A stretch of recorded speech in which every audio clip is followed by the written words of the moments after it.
क्या हुआ जब नरेंद्र मोदी ने, जी हां, नरेंद्र मोदी ने चुनाव आयोग की विश्वसनीयता पर सवाल खड़े कर दिए। क्या हुआ जब नरेंद्र मोदी ने चुनाव आयोग को एक तरह से हिदायत देनी शुरू कर दी कि उनको निष्पक्ष होना चाहिए और अपनी निष्पक्षता के साथ समझौता नहीं करना चाहिए। आप कहें कुमकुम किस तरह की बात है? यहाँ पर राहुल गांधी खुलासों पर खुलासे किए जा रहे हैं और मैं ऐसे मजाक कर रही हूँ। दोस्तों, मजाक नहीं है, यह हकीकत है।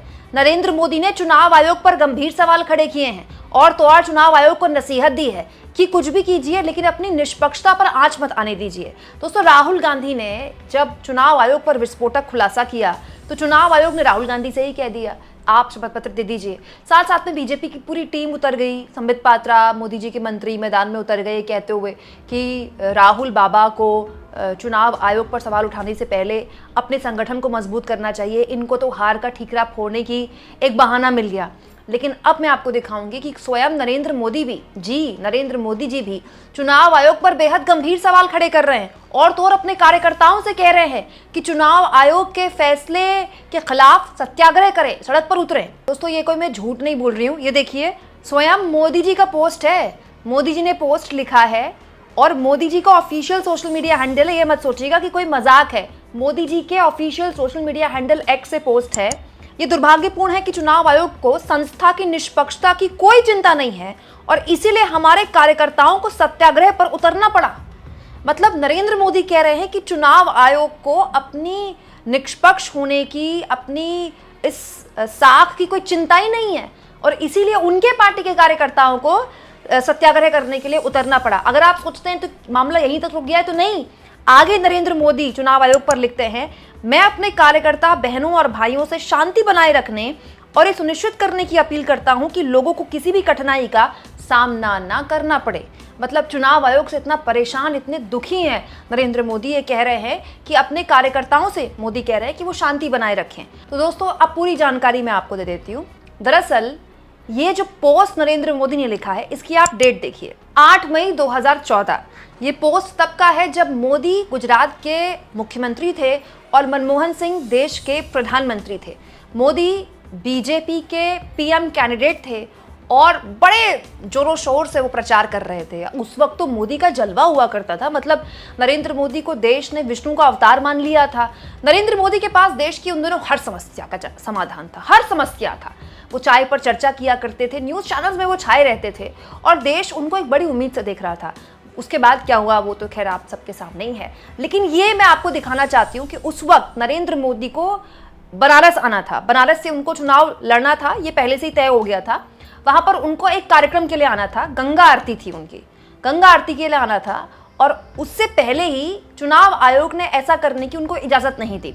दोस्तों, जितना मुझे याद है एक रैली भी थी नरेंद्र मोदी की, लेकिन उस रैली को भी परमिशन नहीं मिली, जिसके बाद नरेंद्र मोदी ने चुनाव आयोग की विश्वसनीयता पर सवाल खड़े किए थे कि इस तरह की हरकत करके चुनाव आयोग अपनी विश्वसनीयता को कैसे नुकसान पहुंचा सकता है। दोस्तों, इससे कुछ साबित हो या ना हो, एक चीज़ तो साबित होती है कि निष्पक्षता पर चुनाव आयोग की बीजेपी वाले भी वैसे ही सवाल खड़े करते रहे हैं जैसे आज विपक्ष सवाल खड़ा कर रहा है। अब दोस्तों, माहौल ऐसा है देश में, चुनाव आयोग को लेकर राहुल गांधी ने ऐसा विस्फोटक बम फोड़ दिया, एटम बम फोड़ दिया कि हर कोई मोदी जी को उनकी पुरानी बात याद दिला रहा है कि आप जब खुद सीएम थे और पीएम बनना चाहते थे तब तो आप चुनाव आयोग के बारे में ऐसी ऐसी बातें किया करते थे। अब अगर कोई प्रूफ रखकर बता रहा है तो आपकी पार्टी राहुल गांधी के लिए किस तरह की बातें कर रही है। खैर, ये तो सोशल मीडिया की बात हो गई। अब आ जाता है दोस्तों उस मुद्दे पर जो एक्चुअली में इस वक्त मोदी मीडिया और IT सेल का फेवरेट बना हुआ है। बार बार ये कहा जा रहा है, बार बार, कि जब चुनाव आयोग राहुल गांधी से कह रहा है कि आप एफिडेविट देकर, शपथ पत्र देकर, हस्ताक्षर देके क्यों नहीं कहते कि आपके जो तथ्य हैं वो सही हैं, या तो आप हस्ताक्षर कीजिए या देश से माफी मांगिए, यही बातें बोली जा रही है ना। तो दोस्तों, इसका जवाब अखिलेश यादव ने दे दिया है। अखिलेश यादव का भी एक वीडियो सोशल मीडिया में बहुत वायरल है, ANI का, इसलिए मैं आपको नहीं दिखा सकती, आपको तो पता ही है, कॉपीराइट भेज देते हैं ANI वाले। दरअसल इसमें अखिलेश यादव ये कह रहे हैं कि जो उपचुनाव हुआ था यूपी में, उसमें 1 लाख से ऊपर मुस्लिम और यादव मतदाताओं के वोट काट दिए गए और इसको लेकर अखिलेश यादव ये कह रहे हैं कि बकायदा चुनाव आयोग को उनकी पार्टी ने एफिडेविट दिया हुआ है। मतलब अखिलेश यादव ये कह रहे हैं कि जिस एफिडेविट की मांग राहुल गांधी से चुनाव आयोग कर रहा है, वो एफिडेविट तो कब का चुनाव आयोग के पास पड़ा हुआ है अखिलेश यादव की पार्टी का, लेकिन चुनाव आयोग कोई संज्ञान नहीं ले रहा है। और तो और अखिलेश यादव ये भी कह चुके हैं संसद परिसर में कि उनको टाइम नहीं मिला, नहीं तो वो कोई सफेद कपड़ा ले आता, मरे हुए चुनाव आयोग के ऊपर उसको कफन डाल देता। अच्छा, अखिलेश यादव तो बहुत फायर है चुनाव आयोग पर। अब बताइए दोस्तों, अब चुनाव आयोग राहुल गांधी से कह रहा है कि एफिडेविट लाइए। राहुल गांधी तो कह चुके हैं कि वो जनप्रतिनिधि हैं, उनका वचन ही शपथ है। बट पॉइंट ये है कि जो एफिडेविट दे रहा है उनको कौन सुनने वाला है? वो तो कह रहे हैं चीख चीख कर हमारे एफिडेविट का संज्ञान लीजिए।